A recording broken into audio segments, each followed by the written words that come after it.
So with the last video, there was a little bit of dialogue around boundaries and the necessity of boundaries in this world of identity, belief, distortion, dissonance, competing agendas, and so on. And so the metaphor is essentially this, that in this space of distortion and competing agendas and identities that have all these micro hostilities and manipulations, in that space, oftentimes boundaries are necessary. And we can look at boundaries, or most of us at least seem to look at boundaries as a wall. This is a wall. This is the line that you do not cross. And while that may seem to be useful in some cases, overall, a boundary itself is closer to something like an invitation. That's the metaphor. So to clarify this, it looks something like this: a vast wall that seems to impose a sense of separation or a line that we do not cross. Yet within that wall is an open doorway. A doorway that doesn't have a door or a doorknob. It's just an opening in the wall. And by showing someone where that doorway is, we are essentially providing an invitation. We're giving them an opportunity to step into this inner space, this space of vulnerability, this space of connection.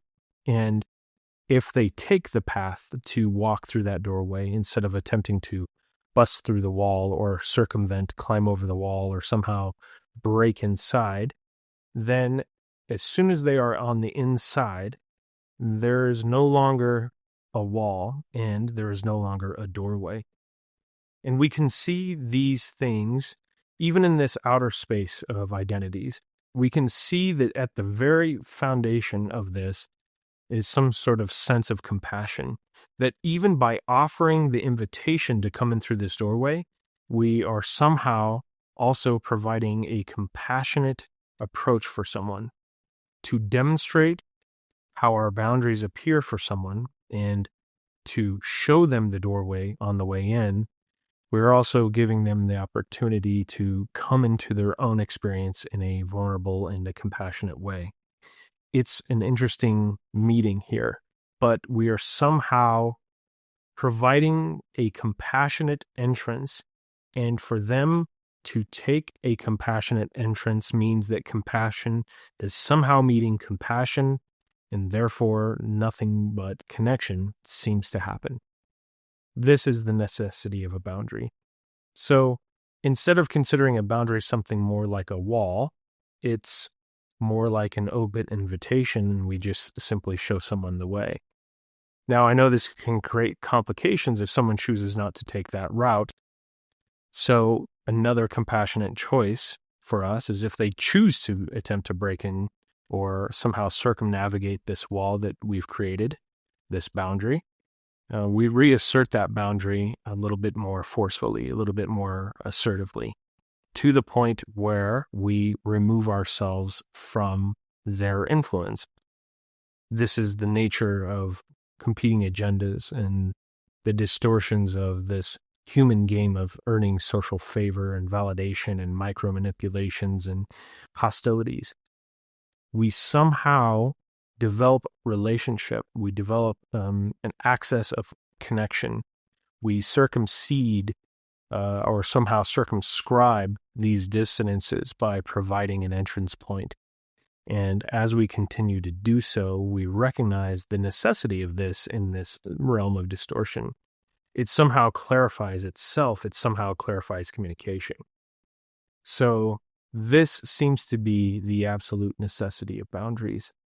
Somehow providing a boundary, while initially may seem like it could create conflict, is actually a compassionate move.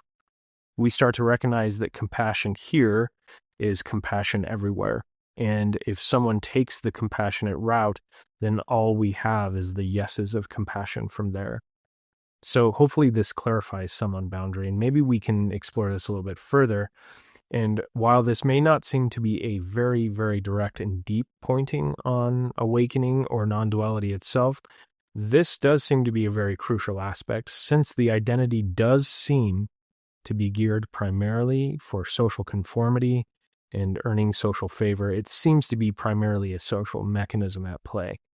And so as we explore all these things in this inner and outer space that seem to be separate, we start to find where they converge. And it seems like boundaries are an absolutely crucial aspect of that exploration. It's interesting to see how this turns into some sort of paradox on its own, that the establishment of boundaries is the elimination of boundaries as long as the compassionate entrance is taken. Very interesting and powerful stuff on a human level and also seemingly beyond. And this seems to also lend itself to the quote, the Dogen quote, "One must know themselves before they forget themselves." And it seems as if boundaries are an aspect of knowing our truest nature, because it forces us to engage with something that is more akin to compassion, more foundational and closer to truest nature, in order to establish boundaries and to have that type of communication, to have that open expression.